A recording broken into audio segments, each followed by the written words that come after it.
What's up guys, it's Trickshot here, and today we're going to be going over how to trigger the heroic versions of the 7 public events currently within Destiny 2. As many of you may know, the public events are one of the many returning activities from Destiny 1, although they've been changed this time around to be more rewarding. First up on the list is Cabal Extraction. You'll have 3 rounds of extraction with 4 major enemies that need to be defeated before the next wave will spawn. During each of these waves, a Glimmer mining vacuum will spawn. In order to trigger the heroic event, the vacuum must be destroyed during each of the waves before the final major is killed. Once triggered, a Glimmer pile will spawn in the middle of a circle that needs to be defended in order to win the event. Next is the Fallen Aether Extraction. During the encounter, you will notice around half health that the main boss servitor is buffed by 3 smaller transport servitors.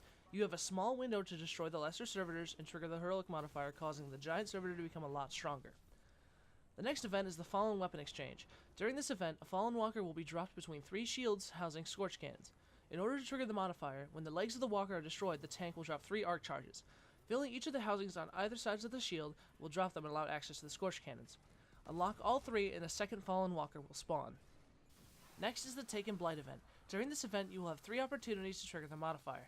When the public event begins, the large Blight will spawn mini Blights inside of domes. In order to trigger the modifier, you must enter the dome and exit to receive the receding Blight buff, which allows you to damage the large Blight. Causing enough damage will spawn a Taken Ultra as a boss. The next event is the Cabal Extraction. During this event, you will need to stand near a Cabal drill to stop it. At around 50% completion, a Cabal Thresher ship will begin flying overhead, and eventually stop nearby. Destroying the ship will trigger the modifier and trigger an Ultra Colossus as a final boss.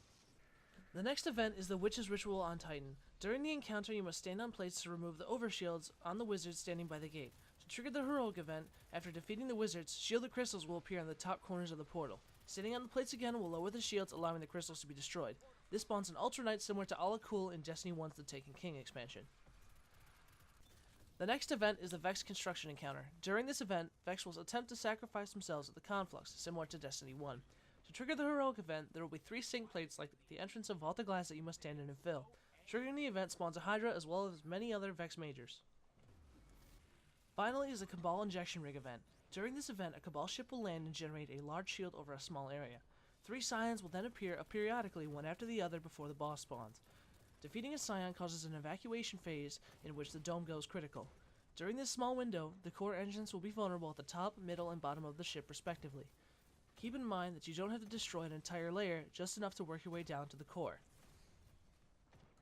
Alright guys, that's how you trigger all the heroic public events, Destiny 2. If you enjoyed this video, leave a like and comment down below. Subscribe if you're new to the channel, and I will see you all in the next video.